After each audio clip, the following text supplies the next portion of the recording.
On the last episode of Dice Funk. Basically, Drop has magic fists. He gave her a chance before. Yeah, I know. You can't keep letting her live. Is this what you want? Do I want to be beaten to death? Of course not. Everybody has a chance. I'm gonna help her stand up. She stabs you in the back with her scorpion tail. If you don't want to be a lycanthrope, I might be able to help with that. And then I'm gonna cast Remove Curse on her. The rest of you guys enter the military base and into the tunnels that run through the mountains. The entrance where you come into this huge cavernous room with a pit in the middle is what's left of Eyeball Jenkins. Dr. Sherry on the ground, who is unconscious, and kneeling over her is Lita in her dragon armor. You see that her helmet has been smashed open.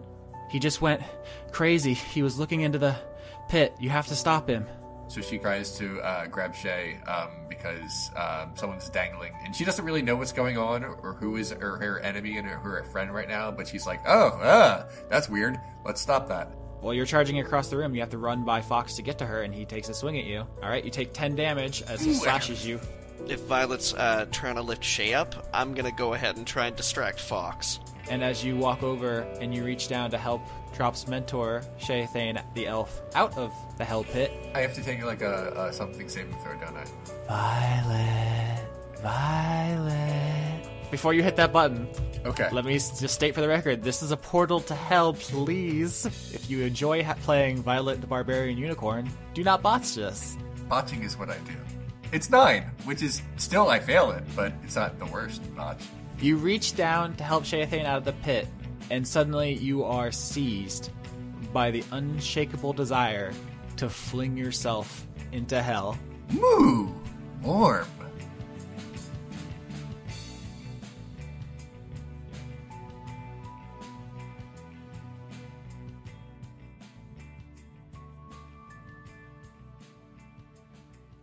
So what I really want to know is, Johnny.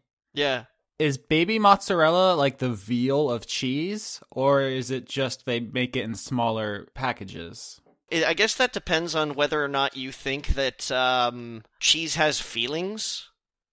I know it makes me feel things. I don't know if that counts. No, I mean, cheese is a moving force in the universe. Absolutely, it surrounds us and binds us and all that. But no. Of course, the relevance to the D&D podcast that we're doing right now is that at the end of the last episode, Violet Skittles Unicorn said, "Moo?"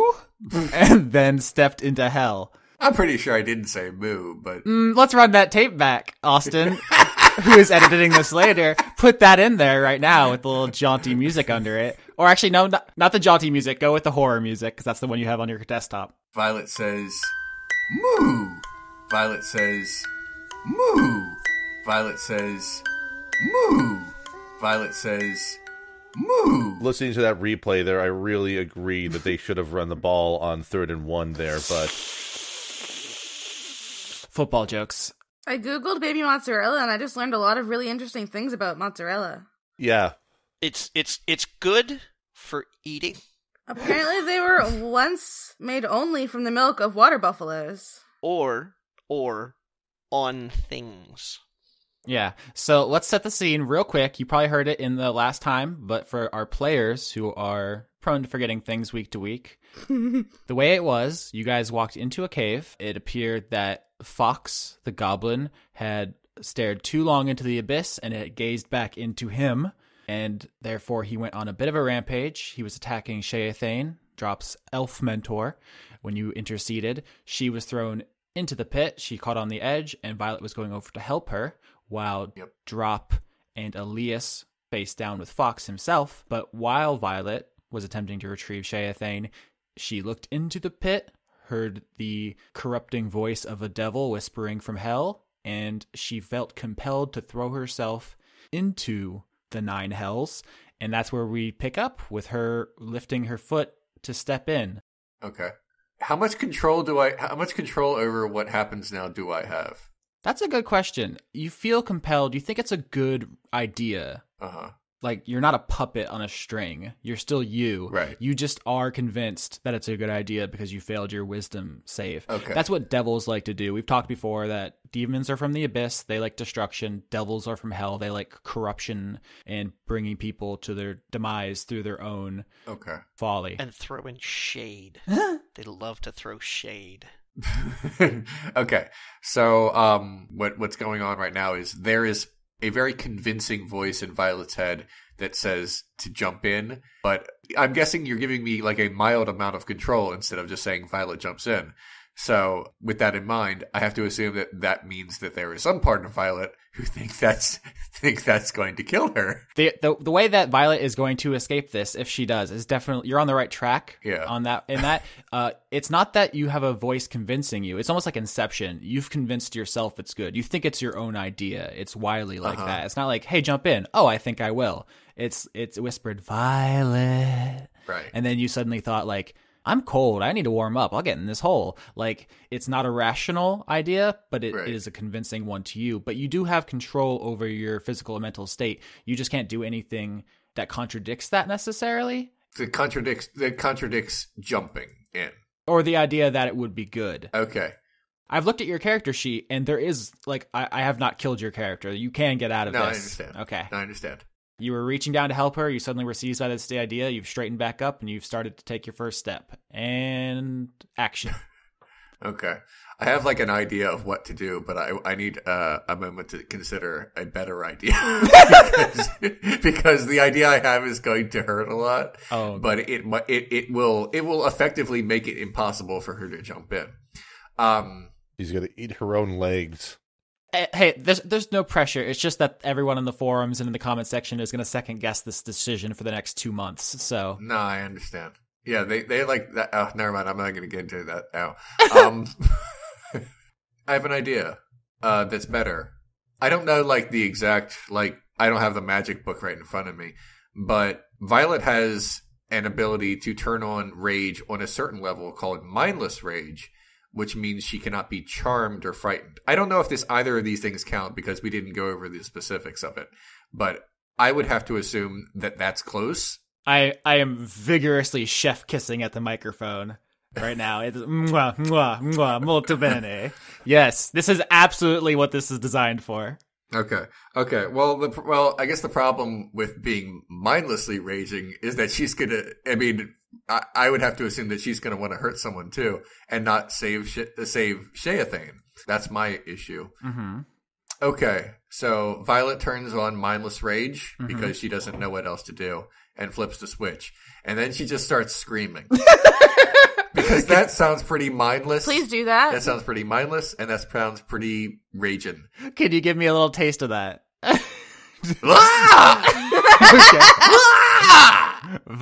Violet's eyes flare with berserker fury as she enters a mindless rage. Her foot halts in midair as she just becomes so consumed with just, I think we're going to call it that special Violet sauce of murder. Okay. Violet, I would have to say that, like, just role-playing this out, it would not be in that particular state, she would not be like, I'm going to do something very peaceful now and extend my hand down to Sheathane. But, which I feel like is reasonable for her to do, is since she's, like, her foot was right over the edge, and she's standing right on the edge right next to Sheathane, she kind of, like, looks at Sheathane as if to say, you can grab onto me right now because I'm sturdy. I'm sturdy as fuck.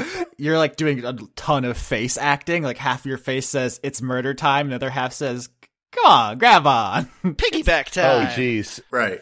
You have your leg dangling over, like you're just dipping a toe in there just to see if the pool's too cold. Yeah. But Sheathane, with her last ounce of strength, because she's been, starving and fighting in here for who knows how long, flings herself around your ankle. Yep. And you are now a helicopter ladder for this elf, as you just take in lungful after lungful of literal hell smoke. And once Sheathane is latched on tight enough, she, like, runs in order to bring her up, basically.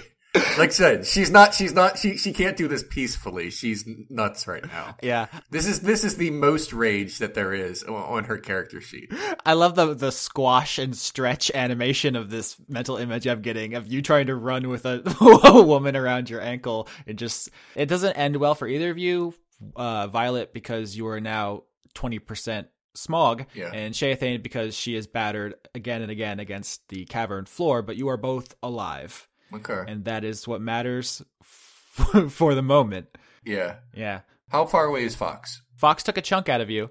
He is far enough away facing down with Alias and Drop that they're going to get to do some stuff before you get there. Got it. Okay. Depending on how that gets, you can join that scene, but I think we're going to go now to that. It's a 2-on-1, Drop and Alias versus the Goblin Fox, who has a spiffy red panda coat, and he also has a blood red claw. In place of his normal hand. You guys saw him lose his original hand in a flashback, but now you're looking at him. He has the handle of a sword sticking out of his neck. How do you guys want to handle him? What's the read on the situation? Is he still looking like he's kind of crazy face? Yeah, his eyes are actually blank, like that horror movie possession effect. Like somebody formatted that C drive and then installed, I don't know, Windows 2000? He is running hell.exe. Ooh, at least it's that Windows 3.0. Then we would have been screwed. No, Windows ME. There we go. Ooh, yeah. Nice. He's Goblin Vista right now. But the important thing is that, he looks as if he is sleepwalking. He doesn't have any, he's not exhibiting any sapience. So Drop stands there and just, Oh, no, that's out of character. Jeez, Austin. Yeah, that's what we call the Maloney surveillance. He's just checking it out. All right, Skitch, how do you want to play this? Beat down? Beat up? Just beat it. Alias's objective is to subdue and contain in this particular capacity. So he would probably relayed over to Drop. The goal is to stop, not to kill, as they approach, in haste. All right, okay. So shall we say that's a nonverbal signal? They have enough time to say that to each other while they're running in, I would say. Talking is a free action. You guys can banter like a Marvel movie if you want. Yeah. I guess we're going for the little sleep. Not the big sleep, the little one. Are you sure you don't mean the little death? No, I'm absolutely certain. I definitely do not mean the little death. Because I'm not sure it's that kind of podcast. It is. Even if it were. I've literally had that thought before. Like, what if one of you were just like, and then I put 2 fingers in? I just have to be like, whoa! Like, I don't know what to do about that. I don't think that's something you'd want to roll dice on. Is what I'm saying. That seems more like a living card game, like an LCG or something like that. This got gross. I really hope our listeners are into French idioms. You guys can roll combat. We can role play it however you want to do it. All right. Am I rolling for initiative then? Sure, if you guys want to do this combat style. All right. I want to, I want to tell him, Fox, you're going to have to stop. But then I assume I'm also going to have to take action here, so. This is another case of good cop, good cop. Yep. Yikes. I rolled a 7. Alias rolled a 14, and Drop rolled a 22. So you guys definitely get the drop on him. Mm-hmm. The drop is gonna get on him. I keep saying drop, people getting the drop, and it's very confusing. I need a new phrase. But yeah, Drop, you can approach this however you want. All right. So yeah, I am gonna say to him, like, Fox, you have to stop this now. No recognition crosses his face. I guess I'm just gonna have to beat him then. So I'm gonna attack. The first one's a crit. Yikes. The second one's a 16. Crit definitely hits. 16 misses, actually. Shucks. All right. Not great. 7 damage. Can you describe that attack for me? It looked like it was going to be really impressive. Mm-hmm. There was a big wind up and everything. Time slowed down, and maybe there was like a string section in the background that was like holding on a minor note or something like that. But then everybody blinked, and it was just sort of like, oh, that was it.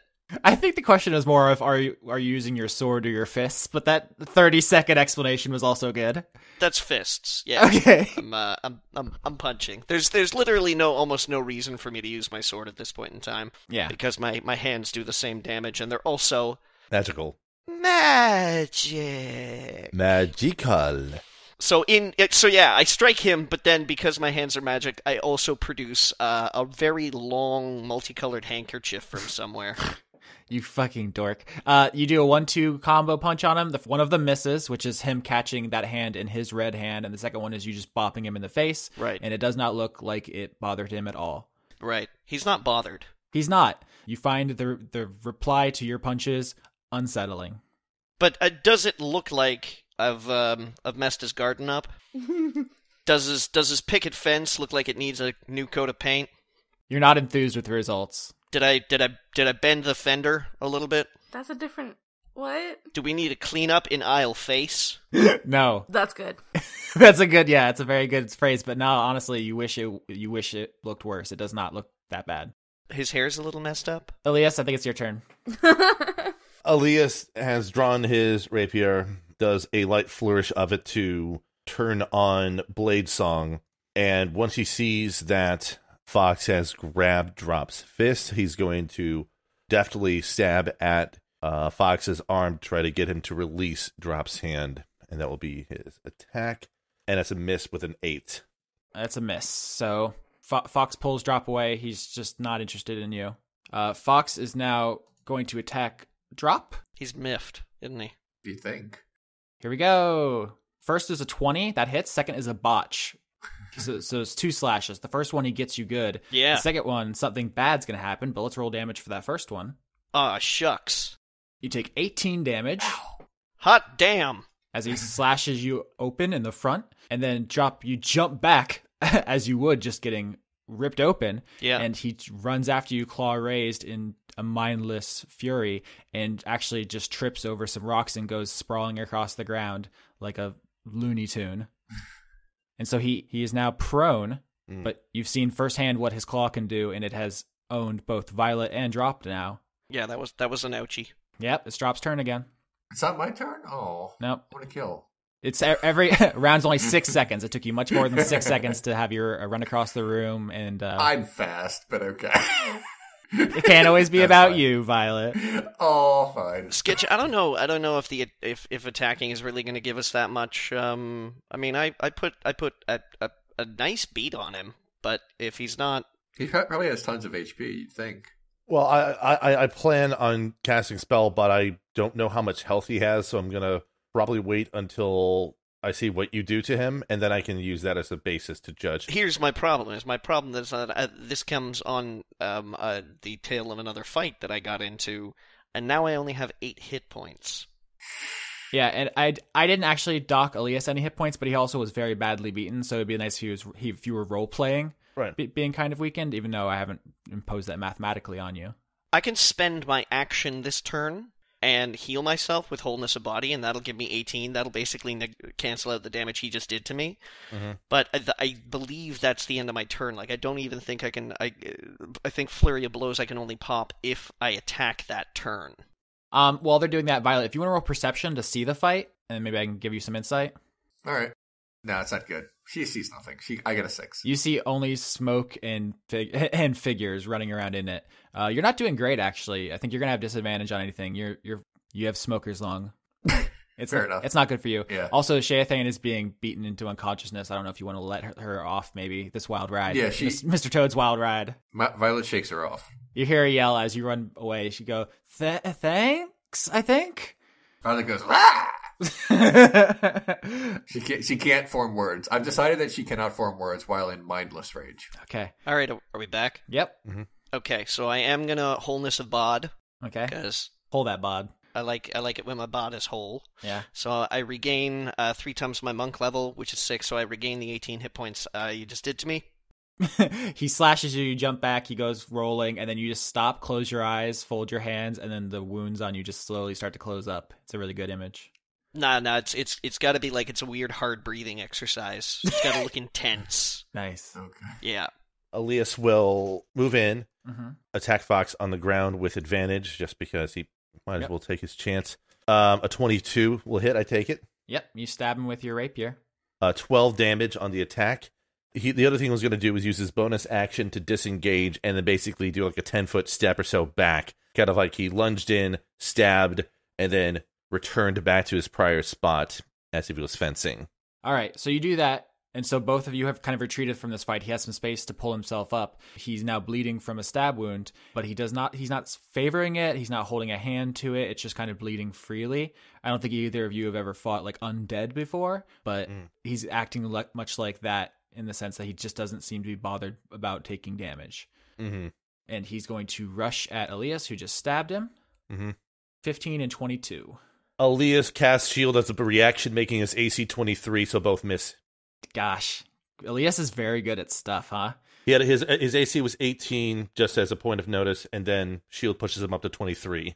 All right, so this blood red claw whistles right towards your face, and you get the feeling that you would have been grievously, if not mortally wounded, if it had slashed you, and you just deflect it with your magic shield, and he comes back for another slash. You deflect it again because you're just honestly very cool. I'm sorry that I'm using my abilities. No, you're just really cool. I'm just saying you're cool. Like, this is a swashbuckling adventure. All right, so this is the last turn before Violet joins it. Drop your bodies whole. All right, then I guess I'm going back in. He's attacking Alias, so his back is to you. All right. What does that mean? Nothing. Just giving people pictures. Did I just get to like punch him in the kidneys? You can punch him anywhere you want. All right, okay, so that's 2 attacks, 1 out of 16, 1 out of 14. I think both of those are misses. Correct.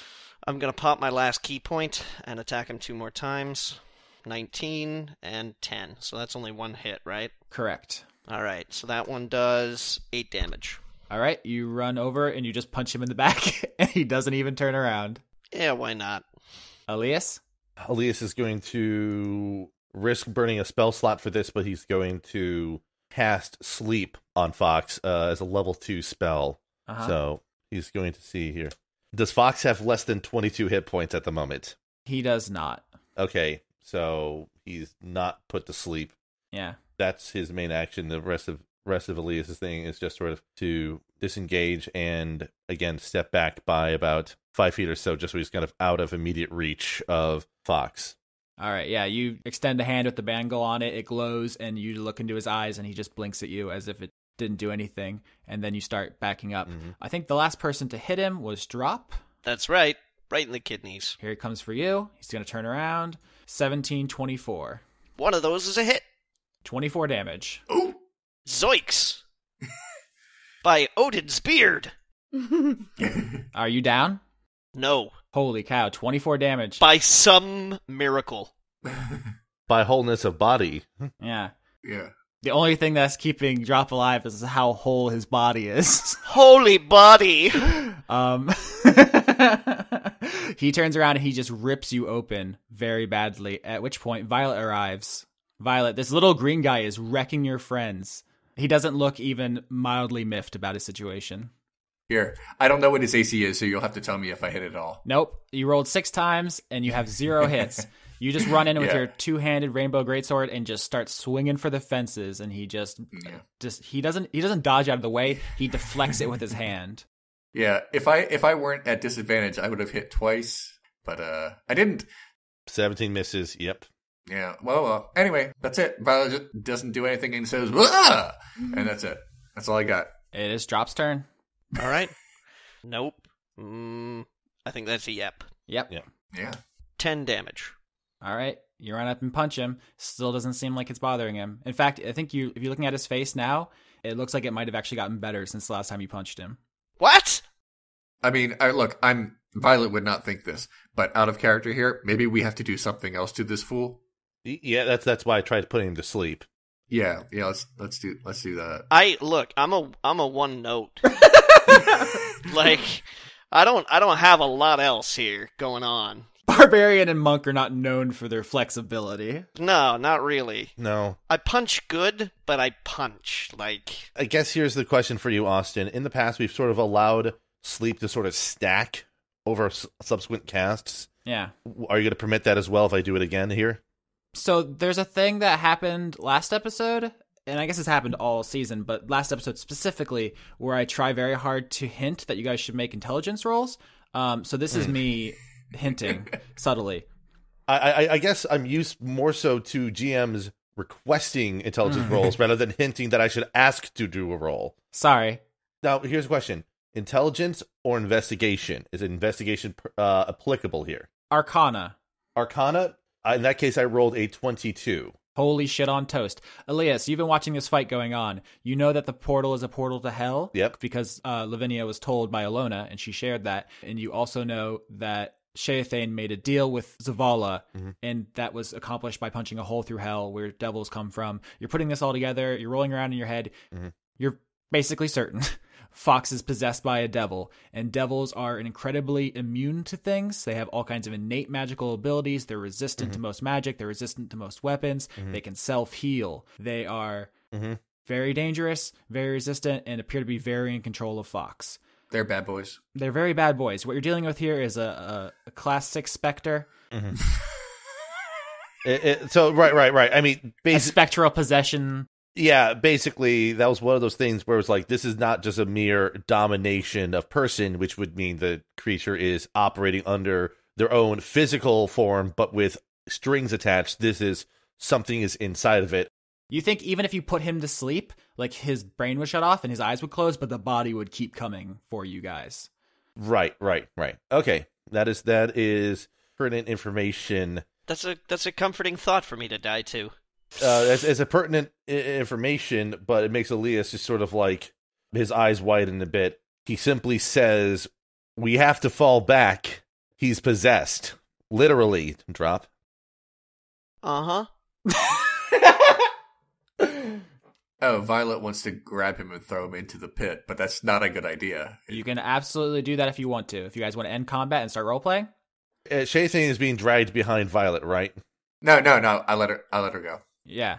She's on the ground, kind of like, whew, it's been a day. Let me tell you.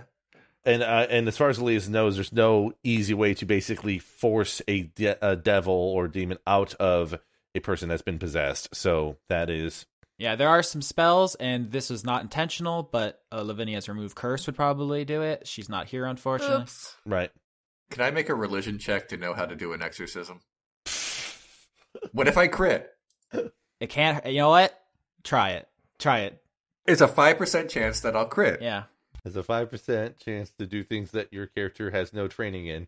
It doesn't matter. She might have heard about it. She read a lot about humans. My character might have some training in it. Do you have disadvantage? I got a 4. It doesn't matter. Yeah.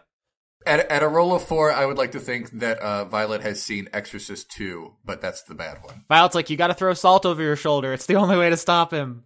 I guess I may as well make a religion check too. All right. Let's see what I can come up with here. Not much more. Nope. But twice the amount. Violet barely understands language right now. You should have had quadruple disadvantage. She's grabbing Fox. Yeah.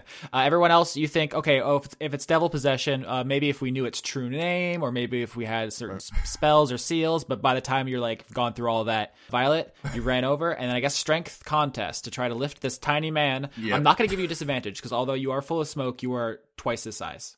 Yeah, all right. I rolled a 12. 19! Oh, Christ. Violet runs over and just lifts him over her head like the Stanley Cup, and you are now holding Fox the Goblin. Violet, what do you do? I throw him in the pit. Sorry, Violet completely lost her mind. The only thing she knows right now is this individual is trying to kill her friends, and this guy's got to go. All right, can you paint that scene for me? So you turn around and start running. I hold on to him like a football, and I make a mad dash for the end zone. This is the worst thing possible. Now we can get the sword away from Fox. She doesn't think to do that. There's just no way she thinks to do that. I know. There's so many better things we could be doing, but there's no way she does that. So anyway, do I have to roll anything to properly get this person to hell, or? Okay, you're running with him like a football. He's gonna stab you first of all. Cool, do it. Bring it. He definitely hits. That's not for even a hit. He hits you because he's against you. You take 9 damage. Well, of course, that's fair. I'm at 18. Yeah, I'm at 18. All right. So you're running with him a football. He jabs his claws into your side, but you just keep running. You cannot be deterred. You cannot be stopped. Yeah. It is actually really dramatic as you're running through the smoke, and I think Sheathane like holds out a hand like, no. Drop Alias. Do you guys do anything? I could be a real asshole right now. Please do it. Please do it. You motherfucker. Please. If you put him to sleep, I think he collapses, and with his momentum, they both go in the pit. That's a problem. Oh. Don't. Just let this happen. I like the image of Alias, like his bangle glowing as he considers it, and he's like, should I? Like, I can get rid of both of them. Does that thought cross Alias's mind? I can get rid of both of these problems. He doesn't want Fox to die. Yeah. Drop just looks kind of confounded. How far away is the pit from relative to where Alias is? I don't have an exact number. Is there something you're trying to do that makes that relevant? Yes. Okay. A special floating disc that could be used to stop Fox from falling into the hole after he is thrown. But it will keep him suspended over the hole so he can't attack us.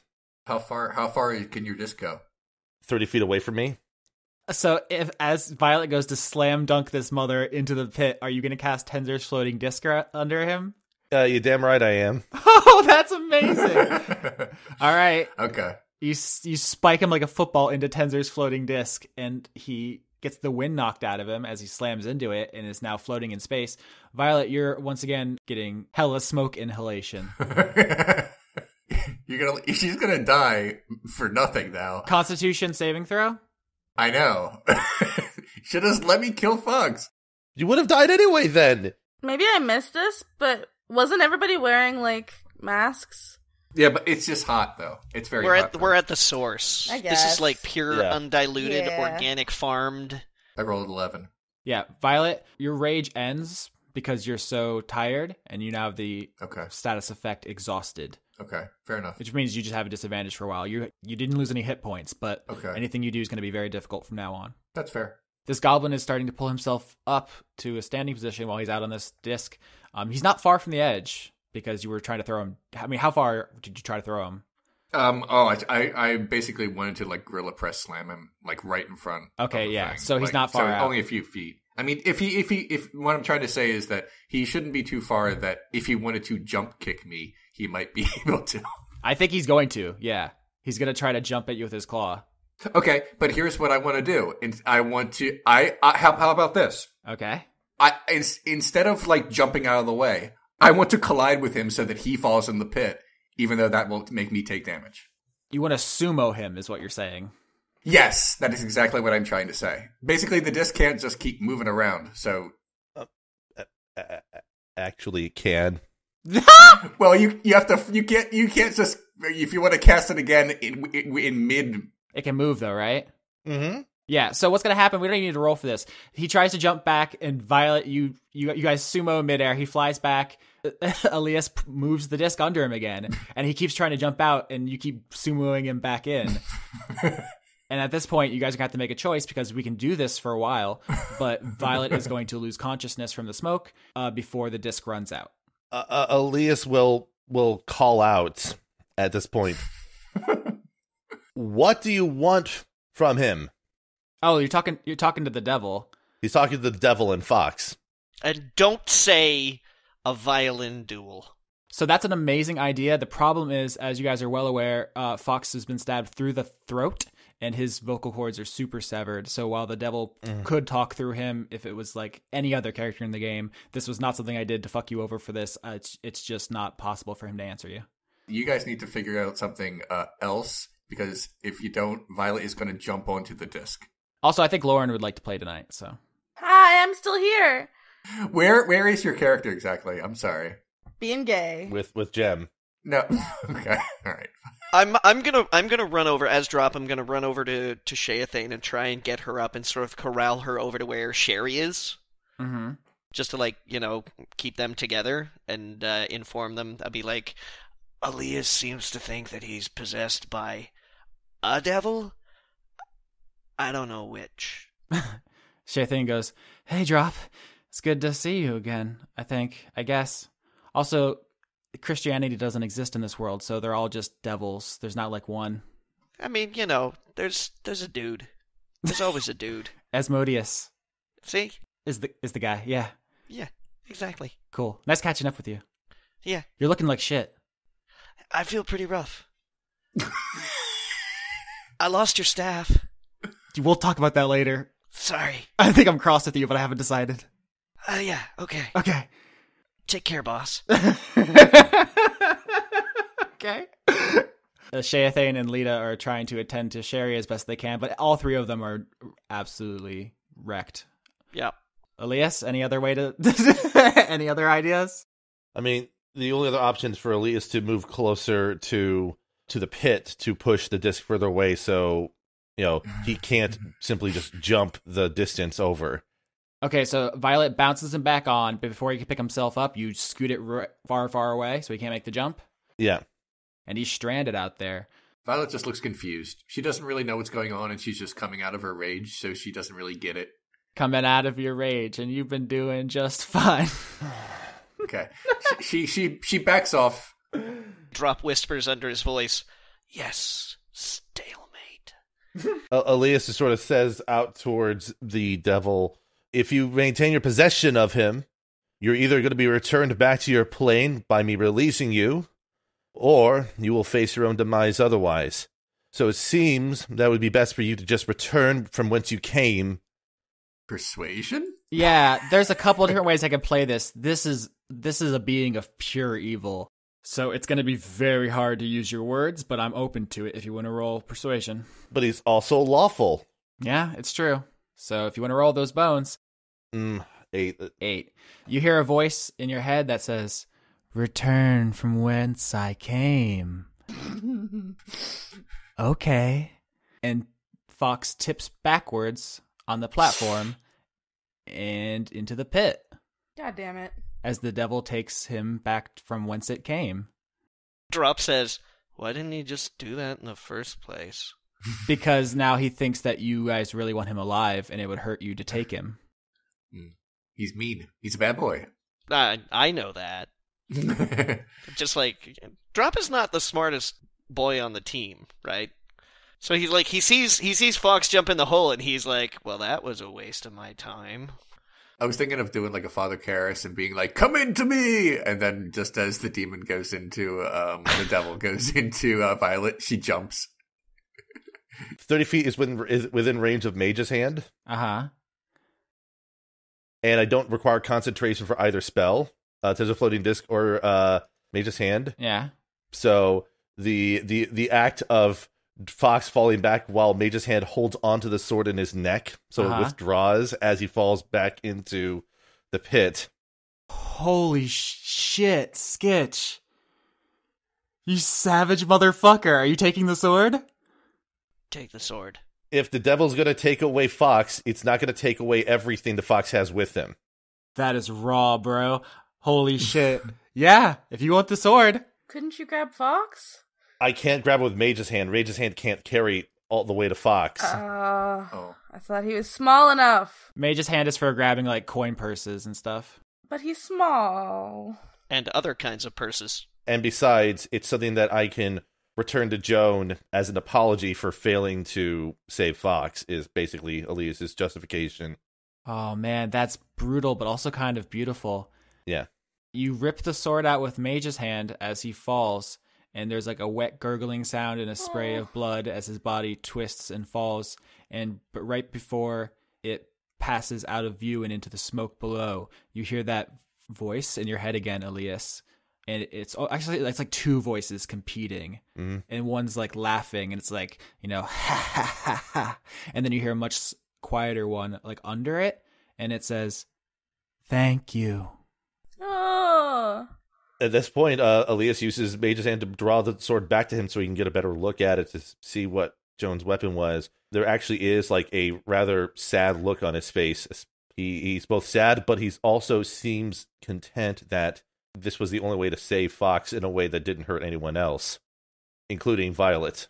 Yeah, and I think you also are getting maybe the slow realization that he probably wouldn't have died from that fall the same way Violet wouldn't have. You would have gone to hell, and then they would have made that bad. So by pulling the sword out, you actually killed him and spared him an eternity alive in hell.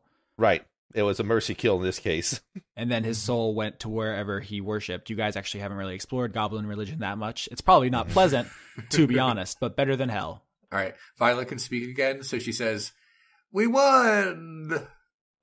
Elias, The sword flies over to you, and this is the first time any of you've seen below the handle. The blade is not actually immediately obvious. There is a layer of plant material wrapped around it, and then it's slathered in blood, which is weird to you. So you actually, as it floats over to you, you're quite surprised that you don't see the blade. Mm. And it floats over in your invisible hand, and now you can take it if you want. Alias sort of cautiously reaches and grasps the sword by the hilt. And I mean, Drop, you see this too, and you're very familiar with that plant material. Is a large proportion of it is moss. Mm-hmm. And there's also, other vines and leaves and stuff, but it very much looks familiar to you. All right, so Drop is going to call out at Alias and say, be very careful with that thing. It likes to stab people in the back and also maybe transform entire orc armies into bloodthirsty killing machines. Possibly. Alias pauses before his hand's actually able to touch the hilt, and then he sort of maintains holding the sword with Mage's hand and keeps it at a distance. Yeah, I mean, this isn't like some kind of secret. You guys know that the only person to ever have survived a black amber wound is Fox. Mm-hmm. And you also know that Sherry is the only one who practices what we would consider like surgery, as opposed to just waving your hand and wounds going away with magic. And so she appears to have used her plant material to have insulated the blade from causing any more internal damage, because she could not remove it without wounding him further. Yeah. So whatever life-saving surgery she did, whatever is the only way to survive a black amber wound, was only possible because of the moss heart. And she left part of it inside of him to save his life. And had you guys not traded your magic weapons to Welch, you would have had to seek out Sherry to get Elias's arm wound fixed from the dagger. Mm-hmm. And that is what would have had to happen to him. You would have had to have part of the moss heart living inside your arm if you guys didn't take the other option. Oh, no. Choices. Only other thing I was going to think of is is it possible to clean off the moss heart from the blade using prestidigitation? Yeah, if you're going to try to shake the covering of plant material and blood off, you start to, and you realize that it's not live anymore. Whatever connection it had to the intelligence of the moss heart, which you guys actually know is literally just an extension of Sherry herself, has been severed once it was removed from the clump. So this is actually just dead, inert plant material, and you can remove it and see the blade if you want. Sure. Alias does that. Yeah, it is a beautiful, slim, black rapier. You look into it, and it's not just like paint. It is like staring into the nothingness of space, the endless void between time and space forever and ever, and you're falling into it. It's like just looking into it is like a religious experience. It is that void, but it is also so very fine and delicate, a weapon for nobility and refined drow women of fancy noble houses. Right. The kind of thing that hangs on mantelpieces and that you have at parades and knightings and executions and weddings, but that maybe she didn't actually take into many battles. Right. But you have that now. Somehow, Skitch, across the low rumbling of the fire and the smoke in hell, you hear from across the room, Drop go, nice. Alias is going to remove his standard rapier and carefully sheath the black amber rapier into his rapier sheath just to keep it kind of somewhere safe, and then motion for Violet to come with him over to Sherry and Lita and the others. For bookkeeping purposes, that's a +2 rapier. The wounds it causes do not heal. It is not nerfed for player characters. That is simply what it does. Right. You guys walk over, and Shay, Lita, and Sherry are kind of on the ground in various states of just done with Mondays. Mm-hmm. Yeah. And Shay nods to you guys and says, "Hey, where's that bitch ass horse?" Right here. Yeah. What do you? And then Violet understands what's going on, and is like, "Oh, I'm a human now. Check me out. Drink it in, and you're welcome." Drop, your friends are so weird. I'm coming to learn that. If someone needs help being moved in particular, Alias sort of motions, and his disc, which is still active, floats over and sort of nudges up against one of the persons. Yeah, Sherry's going to be the one who needs the most help. Lita can limp. They actually explained to you, and we'll kind of do this in collage as you guys start to pick yourselves up and leave. Lita explains that, she was on the ship when some kind of dragon flew up there and started attacking her, and she couldn't hurt it. So she had to jump off the ship to get away, and she broke her leg in the landing, and she would have been killed by the orcs who were swarming them if the Modron hadn't sacrificed themselves to drag her into the tunnels. Drop points out, don't worry about the wyvern. I took care of it. And we've probably got like 45 minutes or something like that before I get challenged for leadership of the orcs, so we've probably got some time to get out of here. Shay says, leadership of... What are you... Drop. Did you trade the stick to become chief of the orcs? What happened? No, it was just a punch thing. All right, we'll talk about this once we're safe. I'll explain later. Come on. I'm going with you. Or are we just leaving the pit? I don't think it's safe to just leave unguarded. We have a plan. Fuck this pit. We have most of a plan. We'll explain on the way to the ship. Violet sort of like insensitively puts her hand on Elias's shoulder and said, "Good kill." Oh my god. And then walks off. Jesus. All right, do we get the Vinny show now?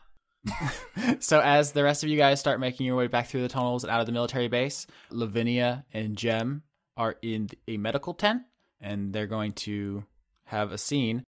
So it takes the team a while to walk through the tunnels, have their inside the mountain adventure, and then walk back out, which means Lavinia has half a day to herself.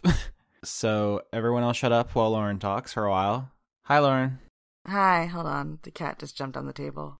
So you were in a medical tent with Jem. The other orcs have tried to administer some sort of aid. They're not good at it. You, with your trained eye, see that the stuff they're doing is basically ceremonial and traditional, but not particularly helpful. Eventually, they get tired of you second-guessing them and just leave. It's not like angry or anything, but they're just like, ugh!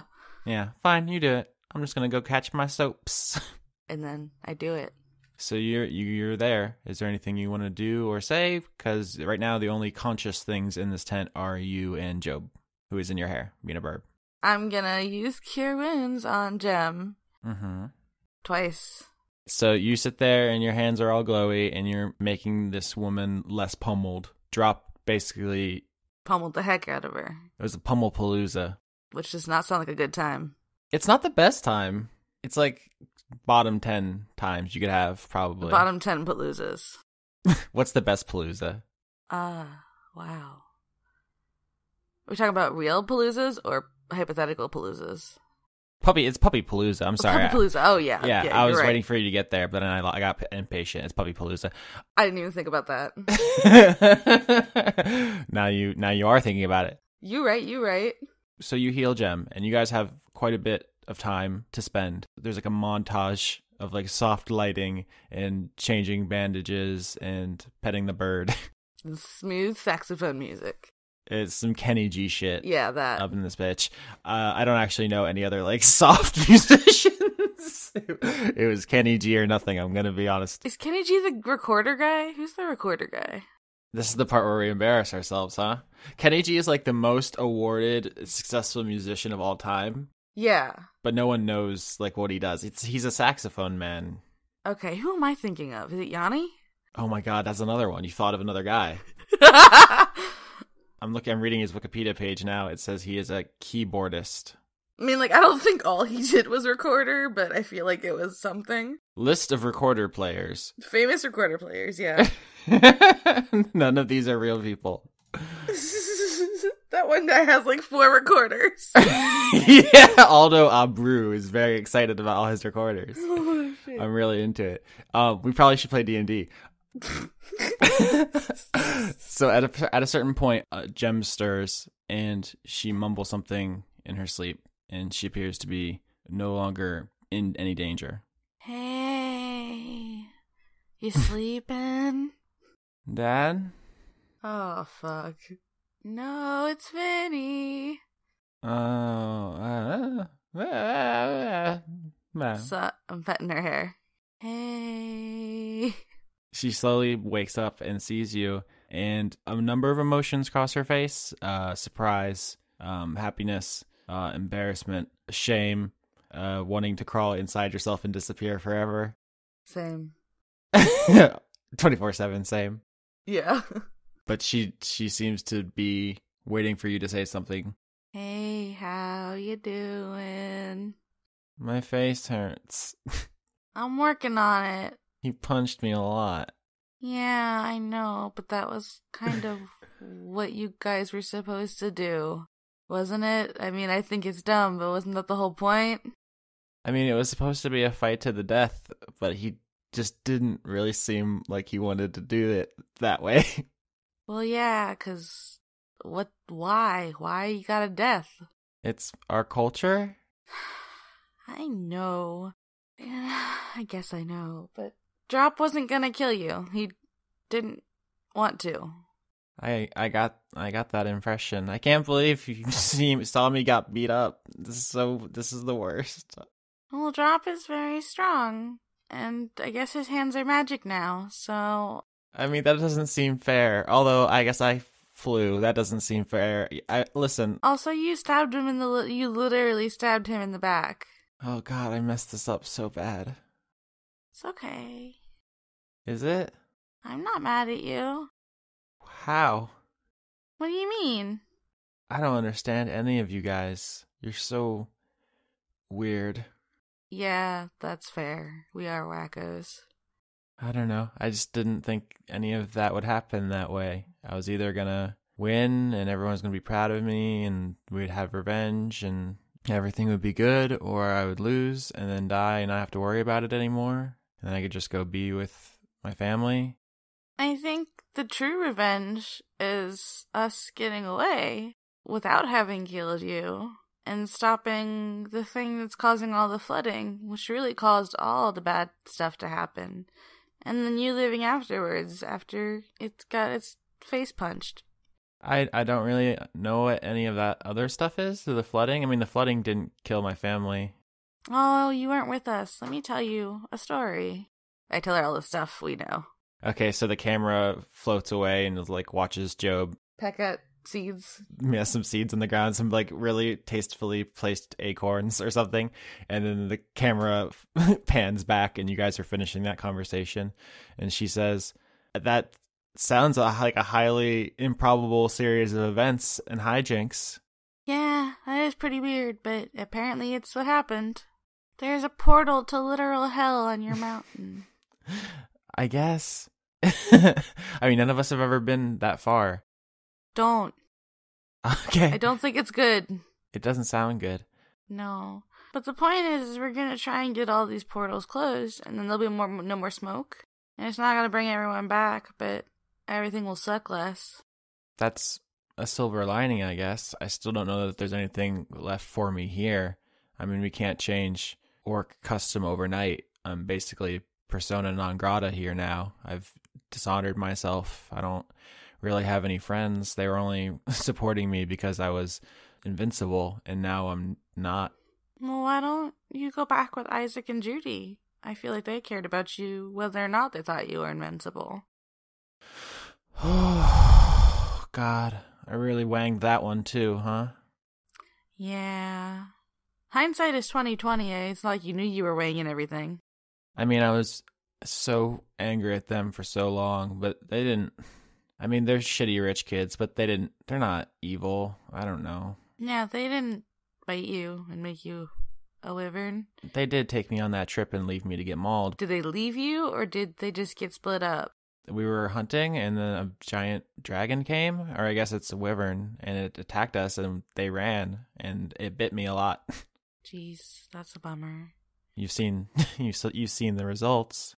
Well, they're scaredy cats, but I bet they feel really bad about it. It's weird. This is the first time in a long time I remember feeling so light. Is it because you're not a wyvern anymore? I guess. I feel I've had like an animal in my brain for years now. And now you're you. I mean, that was also you, but this is another you. How many yous can there be, or me's? A lot. Believe me, there can be more than one. I know there's at least two, because I met her. They don't teach you this in fancy private school. Yeah, I'd imagine not. They probably teach you business or something. Yeah, it was a lot of regulations about ordinances and Modron patrol routes and... That sounds boring. Yeah, but I mean, I had to because my mom was on the council, so... Well, now you can do whatever you want to do. I know where Isaac and Judy are, if you wanted to go see them. What would I even say to them? They wouldn't forgive me. They might. Apologize and maybe explain that you had an animal in your brain for however many years. I gave you guys a murderously hard time about not telling me about my dad, and I've been keeping this from them. Yeah. I don't know. It made sense to me. I was just trying to help people, and the only thing I could do was fly and stab. Sometimes when we do bad things, we have the best intentions. You just gotta own up to it if it goes south. I thought I was. I don't know. I guess I can't be like you guys and just turn it off. You say you guys, but even I've killed somebody. It was by accident, but I mean, none of us are innocent. That's what I'm saying, but you guys still walk around pretending like, or I guess being good guys? I don't know. Are you the good guys? I'd like to think so, but I mean, everyone's the good guy of their own story, so... That's deep. Deep cuts. Hot takes. How would I get to where Isaac and Judy are? I think I can help with that. And then he's gonna rummage through her bag and pull out the scroll. Alona's scroll. Ta-da! Oh, it's the thing we stole. I think half that's mine, technically, legally. Well, good thing we're gonna use it on you. Is it a bandage? What? No, it's a portal to my home. Cool. Yeah, it was really neat, but also really weird because I didn't know that was gonna happen, and all of a sudden, bam. Oh yeah, I remember. You were reading it, and then you were playing a song, and then you couldn't stop, and then I flew away. That feels like it was months ago. It does. But it was really not that long ago, was it? I guess. Time is weird. Yeah. Another deep cut hot take. Time is weird. It's all deep cuts and hot takes. Alright, so Vinny's gonna start playing the scroll song. Scroll song's kind of hard to say. Yeah, scroll song. Scroll song. Now you have a lyre, so it's very twangy. Do you have a song? I just thought of one, but it's not really one. Uh-huh. Scroll song, woo! Life is like an airship here in Lorelei. Just do this. This is what I want. Wyverns, modrons, and orcs. Scroll song, a woo! A scroll song, a woo. Yeah, we're just gonna do that. Okay. It's a beautiful duet. All right, so you play the scroll song, and there's a golden light that emanates from it, and you hear a voice saying, "You've reached Alona. Please leave a message at the beep." Beep. Hey, Alona. It's Vinny too. Lavinia too. We're just gonna teleport we're do some teleporting. You hear a click, and she's like, "Hey, girl, sorry. You know how it is. We got to screen out the randos." Oh, do you get a lot of randos? Oh, man, it's just randos from Hell to Breakfast up here. Oh, jeez. Which is funny, because there's like a literal hell portal, like, not that far from me. Everybody wants something all the time. Yeah, which I guess is technically me. I was hoping to bring my battered and sad friend to the Ragged Woods to meet with her friends that are trying to save my family. This is your emergency? You're calling it in? Yeah, I'm gonna call it in. I guess it's kind of a spiritual, emotional emergency. Yeah, it's a feelings emergency. And also, I would like to see my dad before I go battle a scary, weird, evil concept thing. You're a real sweet kid. Thanks, I try. All right, so this is a two-way, right? You want to there and back? Yeah, although it might just be one going back. I think she might end up staying with her friends. All right, so I think this might be the last time we talk until you end up here for permanence, for realsies. Do you know anything about Zavala? And I explained to her what he is. She says, the gods are vaguely aware that there are things outside of our planes, outside what we call the Great Wheel that encompasses the outer and inner planes, but they're abstract in a way that makes it difficult to communicate in language. I mean, you said concepts, and that's really what it is. I mean, Plato doesn't exist, but they are the Platonic ideals in that sense of everything that this world is made up of. So if you think about the world as being made up of atoms, and then those make molecules, and those make up compounds, the world is a series of stacking concepts, and at the very bottom, the thing that underpins all of them is just the idea of things. And that's what they are. And I don't know if you can punch an idea to death. You can word punch it. If it can be done, it seems like you guys are absolutely intent on trying. So I wish you luck. Okay. Also, I know what the thing in the ocean is. The very evil thing? It's very evil. And I tell her what it is. She says, that sounds terrifying and awful. And I guess theoretically, a bunch of good gods could come together and maybe defeat it. But we try not to intervene on the material plane for obvious reasons. Yeah. Once you get one, everyone else starts intervening, and then it just becomes nonstop apocalypses every day, all day, every day. You kind of have to draw the line somewhere. I just thought you should know. I'm gonna try and fix it. I promised a good friend that I'd try to bring his god back. So, gonna do my best. See, this is exactly why we don't intervene. Once you open that door, it's hard to close it. Nobody told the concept that. Well, that's not a god. I'm talking about the thing in the ocean. Oh. Gods are, we have ideas and feelings and thoughts, and Zavala just is. Does that make sense? Yeah. So, it seems like the odds are against you, Vinny. Yeah, I feel very crushed by crippling stress, but doing the best I can. I'm gonna go see my dad now, so thanks for the lift. Thank you for being such a good, I don't know if follower is the right word. I'm okay with that word. Yeah? That's fair. See, that's what I like about you. So agreeable. Thanks. All right, go out into the world and make it beautiful. I'm trying. Did I just open this girl back up to go home? When you play the song again, Oh, okay. it will be the last time. Okay. Okay. Thank you for everything. Bye, Vinny. Bye. And you and Jem are gone in a flash of golden light, and suddenly you are knee-deep in water, standing in the middle of your village. Oh, yikes.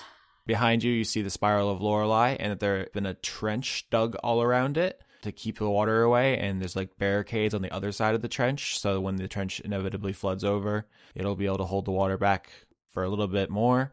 But things here seem to be not great. Hello! Someone pokes their head out of their flooded hut and sees you and says, Vinny? Hey, did the boat come yet? This Kenku walks out and says, yeah, we're loading it up now. Hey, name. Hi. I'm just dropping off my friend to get on the boat and help with the boat stuff. I also was hoping to see my dad. Yeah, I think he's at your place getting his stuff. Okay. So everyone's okay? Everyone's getting on the boat? I mean, everyone who's left. Oh, I don't like the sound of that. I got somebody here as soon as I could. Thanks. Boat travel is not instantaneous, unfortunately. Yeah, I mean, it's rough all around. I'm glad you're okay, guy. Yeah, thanks. I am doing all right. That's why they call me All Right Jeff. That's true. That is why we call you that. Because I'm basically always all right. All right. He gives you finger guns. Pew pew! Okay, I'm gonna go see my dad now. Have a good time on the boat, I guess. All right, Jeff goes back in his house to collect his last few earthly belongings. I'm going to my house. You lead Jem over to your house. The door's open. There's water in your living room. And you can hear somewhere from your parents' room, Mayor Moreno rummaging around and getting whatever he can get. Surprise! Ah! Sorry. Hi, it's me. Yeah, he doesn't even say anything before he just swoops over to hug you. Hugs, yes. I'm hugging him. Hey, Dad. Jem stands there awkwardly. Hey, Dad. Well, hey, what are you doing here? Where's Kay? He's on the boat. My boat. You have another boat? Yeah, that's the boat that we're using. We sent you guys this boat. There's a lot of boats in play. Yeah, I'm just dropping my friend off. This is Jem. Jem, this is my dad. Jem's like, hi. This is awkward. Yeah, sorry. I had to say hi to my dad. Her friends are the ones that with the boat, so she's gonna go with them, and then I have to go back to my boat. Alona magicked me here, and then she's gonna magic me home. Alona? Yeah. That's a miracle. Yeah, it's pretty cool. Look at this girl I have. Oh, it's very shiny. I know, but unfortunately, when I go back to the boat, that's the last time I can use it, so I don't think I'll be able to get, like, a direct line to her anymore. We have a direct line to her in our prayers. Well, I mean, I'm not going to get an instantaneous response. Well, I mean, I didn't even know that was a possibility until, like, 30 seconds ago, so... Yeah, I actually traveled to the Beastlands not that long ago, and there was another me. That was weird. But there were also a lot of soft dogs. Do you want to just explain all that to him? Yeah. Okay, there's a scene of you, like, gesticulating wildly as the audio cuts out, and Jem looking awkward, and your dad being like, what?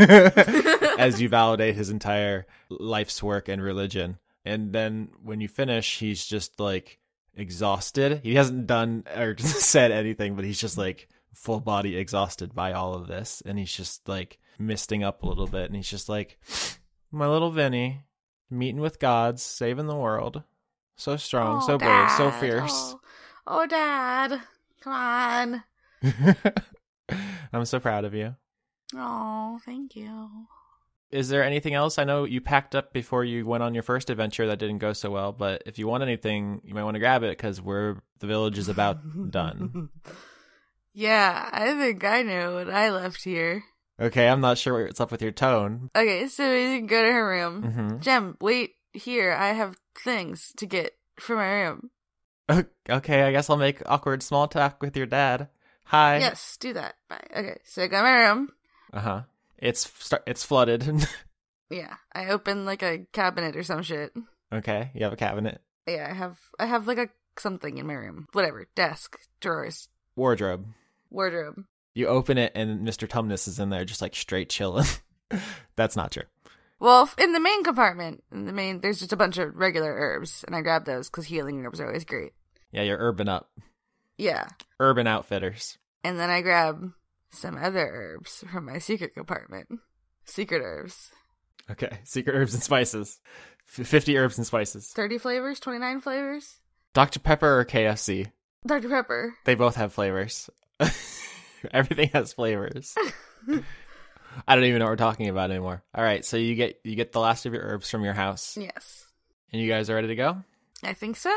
All right, so you rejoin Jem and your dad, who are just like trying their best not to Be weird. blush themselves to death. She's like, so how do you know, Lavinia? Like, well, there was a bit of an incident with some fruit, and then listen, it's a whole thing. But you guys eventually start making your way towards the Zyreka with some boxes and stuff, and you see in the other direction Isaac and Judy coming to get more stuff, and they're helping load. Isaac! Judy! Hey! Hey, dude, what are you doing here? Magic! I won't question that. Nice. I brought somebody who wants to talk to you with me, and she's gonna come on your travels, and also has some words to word at you. Words to word at you. Jem pulls you aside, and she like holds up a finger to Isaac, and she's like, I don't know if I can... You can do it. You're ready. Okay. You kind of have to be, because everything's flooding. I guess. It's just like... They're your friends. Then they'll be mad at you, and they'll be hurt. But they're your friends, and if they're really your friends, then everything will be okay. But I just keep messing everything up. Everything I do, I mess up. As long as you try to not mess up, if you mess up, then it's okay. You did your best. Is that how it works? That's how I live my life. I guess. And you only gotten shot through the torso like a couple times. Yeah, everyone else has been like majorly wounded. I'm pretty chill. I mean, you had your throat slit. I guess I don't really know about that, but that definitely happened. Yeah. And I turned it around and made it a positive situation. Okay. I don't know if Jem's gonna like give them everything right now, but she goes over and she tries to patch things up, and I think that's kind of a private conversation between them. But if you want to say anything, if you want to say goodbye to your dad while that's happening. Yeah. Give him a hug and be like, okay, Dad, I gotta go back and help the guys. Okay. Make sure you take care of Kay. Yeah, he's a lot. Is he eating well? Yeah, he's also throwing people overboard every now and then. Nice. No, he's jumping to conclusions. He's doing, you know how he does. I know, it's hot. Oh my god. Just throwing people off boats. Dad. It's good stuff. Dad, It's good oh stuff. my god. All right. Is there anything you want me to tell him? I think he actually has a letter that he's written while you're on your little herb mission. And so he hands that to you and he says, "Don't peek." Okay, I won't. Okay, thank you. Alright, I better call Alona. Okay. Are you going to be okay? I'll be okay. I'll send you a message when I know what's going on. I can do that now. It's pretty cool. Yeah, you're like crazy magic. Yeah, it's pretty sweet. He kind of looks around awkwardly, and I think as you see people like loading stuff onto the boat and going back, you notice there's just like not many people. Like there's a couple. Oh, what happened here, Dad? Did I not get here fast enough? No, it's just faith will only take you so far, you know? And when there's no money or food, sometimes you have to make tough choices. Oh, jeez. Yeah. Well, I'm very proud of you, Dad. Thank you, Vinny. We're all just doing our best out here. And Isaac and Judy know what they're doing. And they know to keep moving. Just make sure you guys don't stop for too long. Okay. We're going to check a couple of different places out. I don't know if Meadowlark's safe or if Mykonos is safe. We'll see what's what, but... Mykonos is probably not safe. Okay. We kind of did a number on it. Yeah, I mean, nowhere is safe, but we'll do our best to find safest. Isaac knows about the bodies on the beach at Meadowlark, so maybe avoid that too. Yeah, everything sounds pretty bad. Is your friend looks strong? I assume she's here for that? Is she gonna help keep us safe? I think so. She is very strong. She's got to talk to Isaac and Judy. They all came with us together. Yeah, they're talking right now. Does she have a weapon? She looks like she's basically wearing a wife beater and some gym shorts. Oh, gosh. I didn't even think about that. Okay, Dad, I have to go talk to her, too. Okay. I love you. I love you too, Vinny. Bye, Dad. Have a good adventure. Oh, gosh, I'll try. Jem and Isaac and Judy are having what seems to be a very difficult conversation, and they all seem on edge, but they're doing their best. Hey, guys. Hey. Don't mind me, it's Vinny. Hi, Vinny. I have to get going back. Uh-huh. Because I'm sure the dudes need me. But, The dudes. The dudes and Violet. And so I thought maybe, you might be able to use this more than I do. I got Ziggy's staff, so that'll help. I don't need this anymore. And I give her my whip. You giving Jem your whip, your vine? Yeah, my scorpion whip. My vine whip. We have not mentioned since I think episode 1, but you actually have that item on your sheet as whip parentheses scorpion whip because of the spines on it, the thorns, which seems like a creepily apropos replacement for someone who used to have a scorpion tail. Yeah, exactly. Not intentional. Very cool. And so she takes it and she says, you're like literally giving me a part of your faith and your culture, and maybe you, if you're a tree. Yeah. Like this is You don't gotta make it a big thing. Gosh. Okay. And then Vinny starts blushing. Jem hugs you. I hug back. Sorry, I'm such a... Hey, shh, none of that. I just been so much. Yeah, and you've been lot. a butt, but it's okay. You weren't trying to be a butt. I was a butt too. Sometimes people are butts. Okay. Thank you for understanding. Yeah, it's my thing.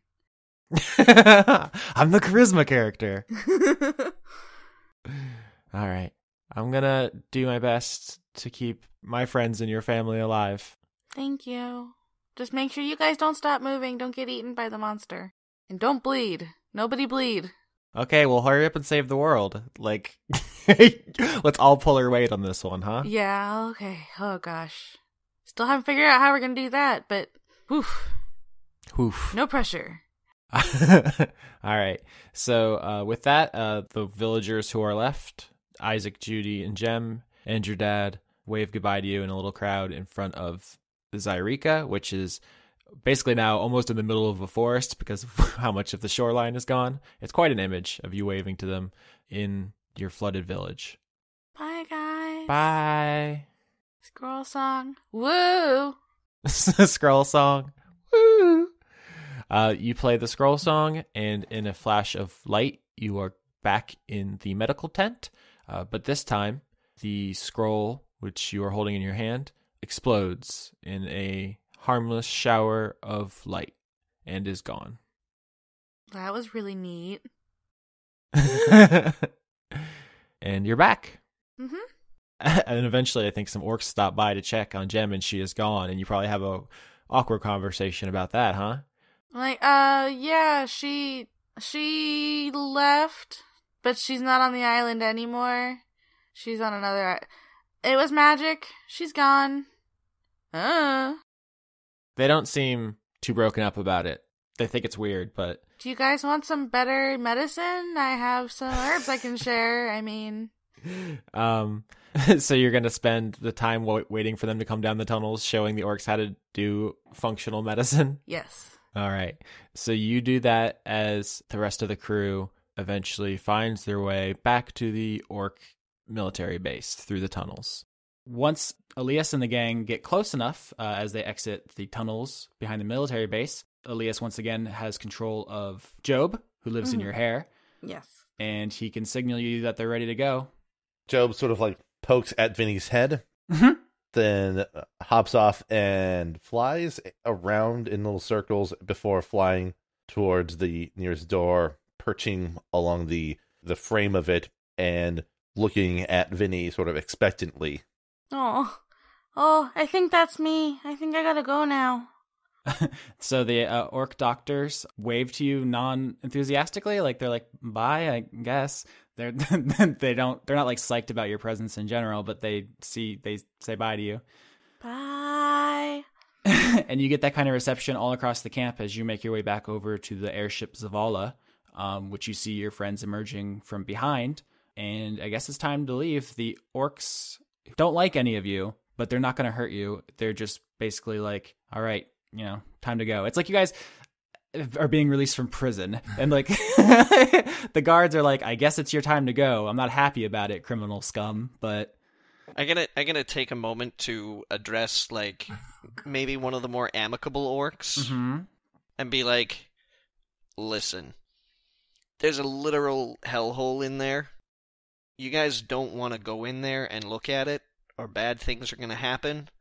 But I can't guarantee that bad things aren't gonna come out.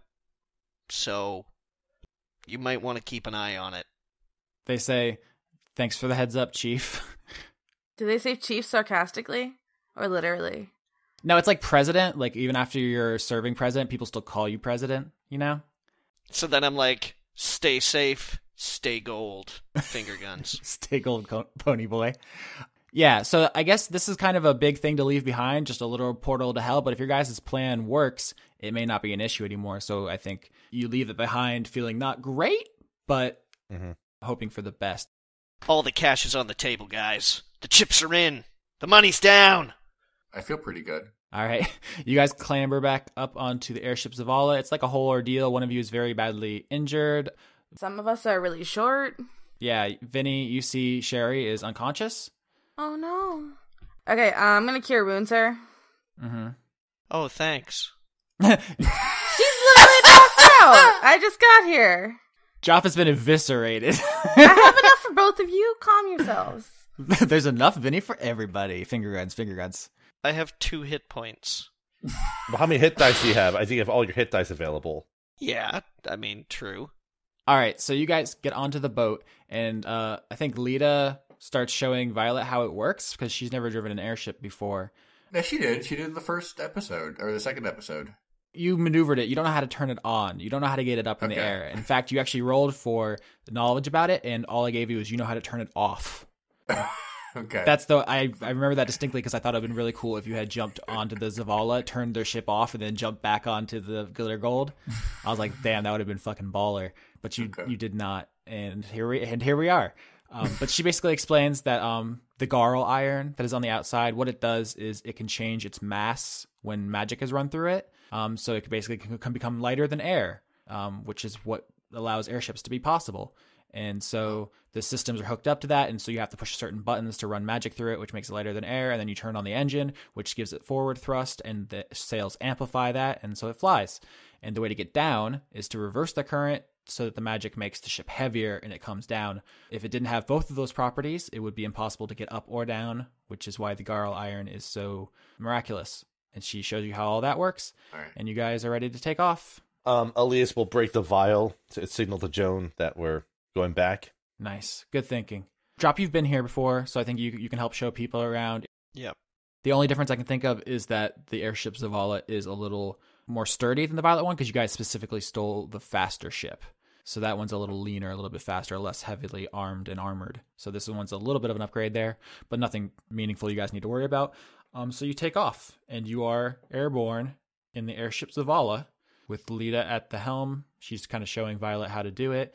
There's like awkwardness. A lot of people are like messed up, hurt. A lot of people have questions. But first, I think you guys are going to go pick up the rest of your team on the Violet one. Mm-hmm. I assume we're picking up our friends and then we're going to the portal, right? Yeah, there's going to be some character moments before we get to the portal, like Alias needs to talk to Joan and such, but... Then asking Lita if we can use her eye. There's a lot of conversations that need to happen. Yeah. Okay. But first, you guys fly back towards where the Violet one dropped you off. You guys have been on an airship before, so this isn't a new experience, but it is still novel. You guys are up in the sky, and this is like medieval times. It's like the birth of this technology, the beginning of...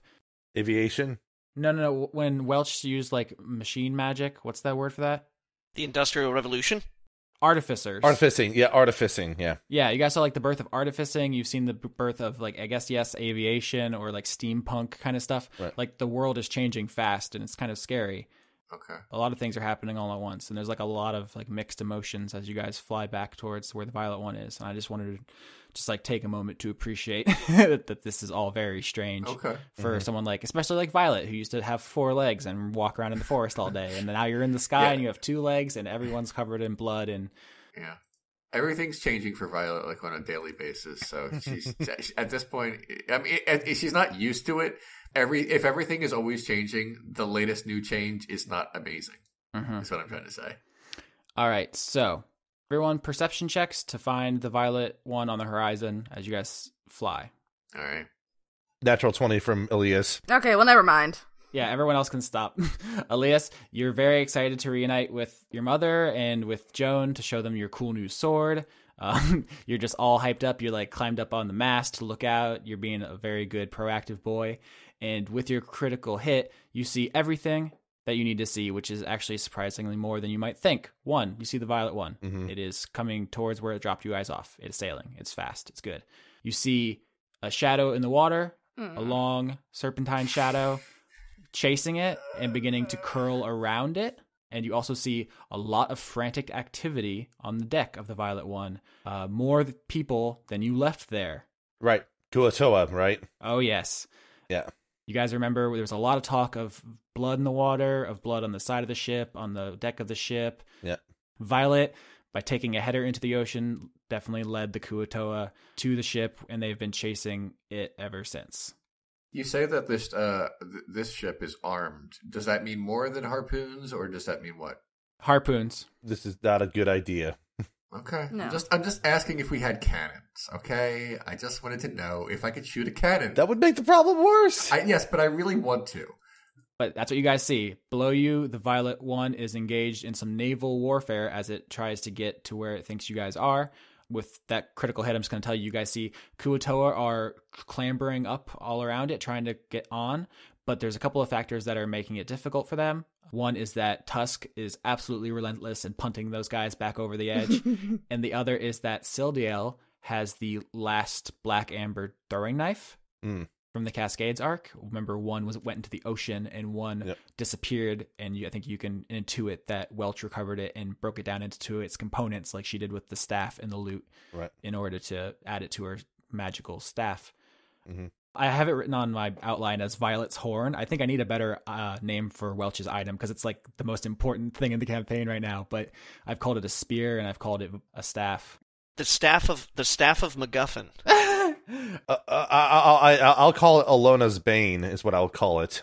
I don't have anything better, but yeah, that's what we'll call it right now. You guys are after Alona's Bane, but right now, Sildiel is brandishing the Black Amber throwing knife on the deck, trying to like spook them back while Tusk runs around kicking them. Right. So, which is why they're not overwhelmed, but there's a lot of them and they're swarming over the ship. And also what you guys know as Mother, the dark, evil ocean god abomination thing, is also part of this. And since it's also sensed blood in the water, that's what's happening.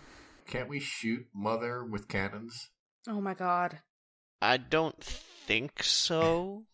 Why not? I mean, we could, but ask me if I think it'd work. This drop has actually interacted with it, so. Yeah, in the sense that it chased him a little. Yes. Okay. We had a good time. All right, what do you do? Violet tries to go as quickly as she can towards our friends, but not so fast that we ram into them, though. You can't ram up into them. You're in the sky. Yeah. I know. I know. They're on the ocean. I'm in the sky. I mean, we're not speeding. We're not nosediving into them, is what I'm saying. All right, vehicle proficiency check. To get there fast? Sure. Yeah, I guess you're hip checking lead out of the way. Like, I got this. You're hurt. Step back. I got this. That's what she would do. Mm-hmm. All right, my vehicle proficiency is +3. 22! Whoa. Yeah. So Violet, you take the controls and you swoop in, and a couple things happen very fast. One is a jet of corrosive, noxious fluid shoots out like a spout from under the ocean and tries to hit your ship. You turn, it misses you. Very good. If you guys lose the ship, you lose the campaign. Mm-hmm. So 22, you dodged the first spout, and you guys are closing the distance now. You're over the Violet one. Everybody can see what's happening. You're in cannon range, spell range. You're above them now, but you were not knocked out of the sky. I have a question, like out of character here. Mm-hmm. We need the Zavala. Do we need the Violet one anymore? Nope. No. But we do need to get people off of it before, we sink it. The Zavala is a better ship. We need to find a way to get them up here, but... Oh, I have an idea. Why don't we... what I'm trying to say is, if the Violet one is a lost cause, what I'm trying to say is, why can't we shoot harpoons into the Violet one, because there's rope, and then our friends can climb up, and then after our friends climb up, and the Kuato are there, we can either just leave them alone or cut the ropes, or just wreck them.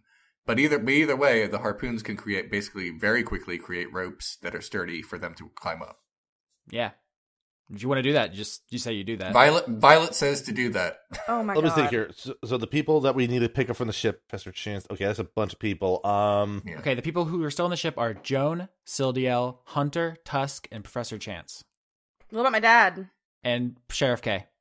Yeah. Okay, so do we have 6 harpoons? Yes. Fire 6 harpoons, Violet says. I'm gonna send a message to Joan telling her what's happening. Austin. Yeah?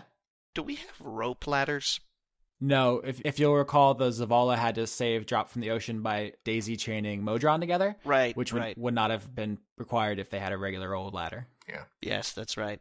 Yeah, because these were not designed to be airships. They're regular ships that, yeah. That would be really convenient if you guys just had a ladder. It sort of seems to me like something that maybe at some point in time the crew might have been like, what would be a good idea? You say that, but you guys also spent 30 hours with a ship and never tried to disguise that it was stolen, so... That's true. Look, when I'm trying... All right, I have a question. Since we're literally like right above them, are we really rolling for projectile or missile, or can we just blast these things to them? No, you guys are good. With your 22 on the vehicle proficiency check, you get right in there. You would have to deliberately try to miss. Okay. Blast them, Violet says. All right, so everybody agrees? Yeah, I sent a message to Joan to advise her of the plan. All right, so harpoon after harpoon slams into the Violet one as you guys perforate it with 6 holes. I don't know if it could survive being shot from above and like directly down into the water, so it's a good thing you've all accepted it's a lost cause. Yeah. But as soon as people start running to the ropes, the Kuatoa swarm because Sildiel turns around, so she doesn't have the dagger out anymore, and it becomes a race to try to get up the ropes before the Kuatoa drag them down to their deaths. Mm-hmm. Do you guys do anything to assist that climb? You two of us have magic. Can't you, drop them with something? I don't have any spells that are good at dropping people. Yeah. I have one more spell slot, which I could do the third instance of Tenzer's floating disc to act as a platform to either catch or lift someone as they get close enough to speed up the process. And I have 2 dissonant whispers left, so I can probably stop 2 Kuatoa. It sounds like we don't really need to roll through this. Why don't you guys paint me a narrative picture? Let's write a short story about this. I want to yell down and be like, once everybody's on the rope, cut it below you. Nice. And once anybody starts cuts the rope below them, I'm going to try and haul the rope up manually. Mm-hmm. Violet will try to help with that too, because she's strong. Basically, Alias is going to be on the standby, kind of watching where there might be particular Kuatoa and just using fire bolts, because he has 120 feet range with that, to sort of shoot directly on the deck of the Violet One near where the harpoons are, to add a deterrent to get for them to get on the ropes after everyone's on there. And when Drop starts pulling them up, pulling individuals up, he's using Tenzer's disc to aid in getting them up and on the deck so he can move on to handle the next rope. If any of the Kuatoa actually make it onto the ropes, Vinny casts, Any of the Kuatoa? Well, not Hunter. Come on, guys. Come on. Just checking. Let me live my life. I'm just checking. I just wanted clarity, that's all. Oh my. Okay, but that I'm going pew and dissonant whispersing them. So you guys do a really good job, actually. Everyone's pitching in. You guys had a good check to get in close, a good plan. Everyone's involved is super competent. I think at one point, maybe Chance falls behind because he's not great at running or climbing, and he starts getting pulled back by Kuatoa, but then he just casts Levitate on himself and just floats up. Mm-hmm. He could basically just fly. I think maybe Sildiel starts to fall, or Joan, and then they just grab each other and face step up onto the Zavala as they get close enough. All this really dramatic stuff that I can think of to throw a wrench in this can be solved by the innate properties of the people involved. Mm-hmm. Probably Kay is so strong. He can just go up so fast. Tusk is very strong. Drop's helping pull up the ropes. You guys are firing on them. It's a really good scene of you guys saving them. The only complication is, amidst the burning and punctured Violet One and the crowd of Kuatoa crowding towards the ropes, one very large one with a terrifying looking weapon. If you've seen my DM notes I posted on Patreon, I called this weapon the Suffering, which is Father's hook. Yikes. He does the slow, cool guys don't look at explosions walk through the fire bolts, and gets near the ropes, doesn't even try to climb them, and just starts calling up after Hunter. And none of you guys can speak Kuatoa. But whatever it is, Hunter stops climbing and looks back. Hunter, no! This is a really, really bad guy, right? Father? Yes. Yeah. He skins people alive for a living. Okay. You can make your own judgment calls on his morality, but... Yeah, people actually pay him to do that. He had to apprentice for a couple of years and everything.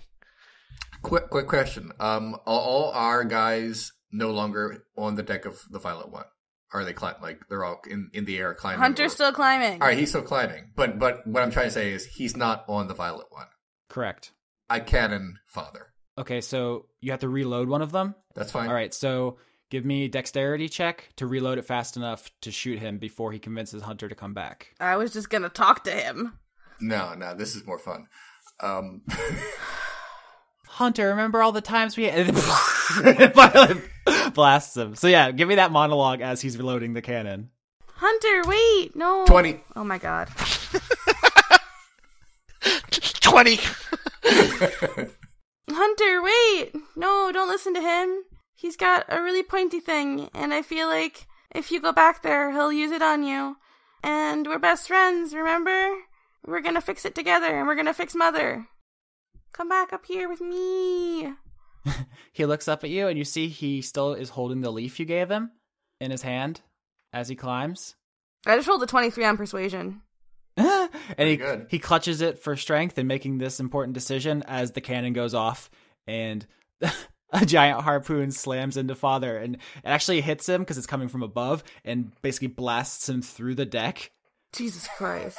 and down into the Violet One, which is on fire. Oh, God. So good. I'm gonna start trying to pull up Hunter's rope with my tiny little hands. Are you guys just going to take off with some of them still attached to the Violet One, or are you going to... No, we're gonna cut the ones that don't have people on them, and once Hunter's up, we'll cut that one too. Yeah. Yeah, but once all the harpoons have done what they're supposed to do, we can just cut them all and go. Nice. All right. Vehicle proficiency check to escape Violet. Mhm. Last check of the sode. Damn. I've been doing so well in checks, so that means this one's going to be bad. I know. 13. That's good. Not amazing, though. Yeah, you spin the ship around and start heading towards the portal, and as you do, there is the sound of Mother breaking through the surface. For the first time this has ever happened, as far as any of you know.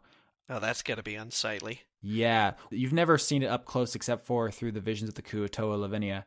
What this is You can say a mess. it's a mess. It's a pulpy flesh tendril of things that do not go together. It is different colored and it's seeping fluid, and it has like sores and pustules and things that are like opening and closing. It looks like barnacles, but like mouths, and those as they like open and close as if grasping at you. And you can also see that this is where the jets emit from, these terrible barnacle-y protuberances on this thing. And it's as it breaks the water and starts to try to reach up to get your ship, you see it actually starts to come apart. Like its skin bursts and just ooze starts to come out, and it's like pus. I don't know if you guys are familiar with like really deep sea fish.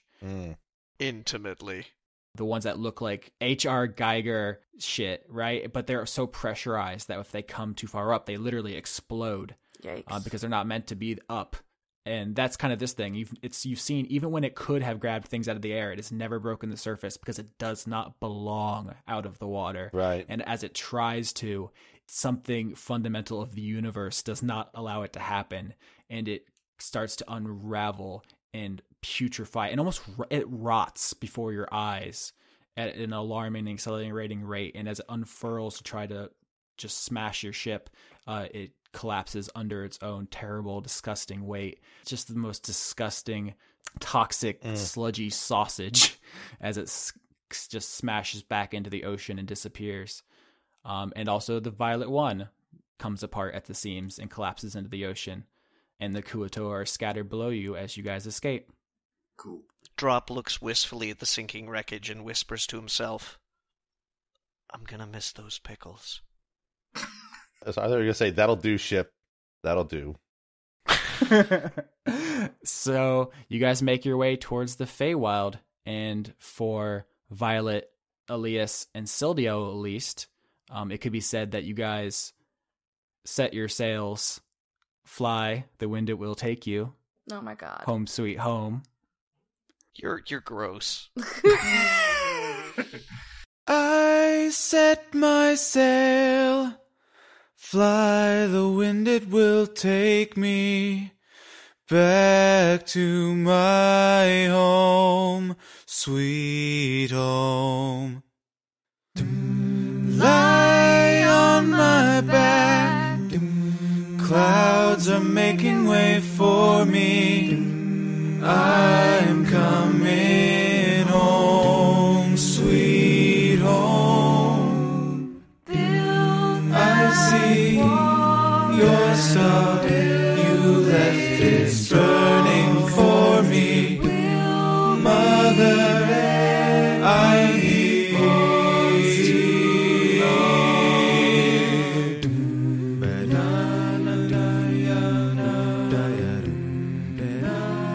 As always, I'd like to thank Overclock Remix for our theme music, including Tears in Rain, an arrangement of Seattle from Deus Ex Invisible War, Dream Meter Mix, an arrangement of Lavender Town theme from Pokemon, and Akid Pella, an arrangement of Setting Sail Coming Home from Bastion. Executive producers for Dice Funk for the month of February 2017 are Kirsten Haslinger, Extellaris, Joseph Timbrello, Andrew Grothin, Jade, The Church of Orphanax, Arjun de Koning, Allison Ansell, Tarka, Luke Powers, Michael Goodell, Brent, Just a Jester, John Potts, Kevin Dobbins, Sayvarden Akrasimova, Carl, Brady Warner, Kitty Foe, James Neely, Eugene T., Marissa Donaldson, Melanie Joe, Lana Seawolf, Toby Gleason Stack, Ruby Offer, Emmanuel Garcia, Sarah Hanley, Melissa Booker, Cameron Avis, Dylan, Anna Stuhlfarer, Sean, the host of Funk Dunk, Giorgio Renna, Harrison Andrew, Christopher Charlo, Jorit, Cody Jackson, August Rue, Athos, Ingmar Gremen, and Paul Mullen.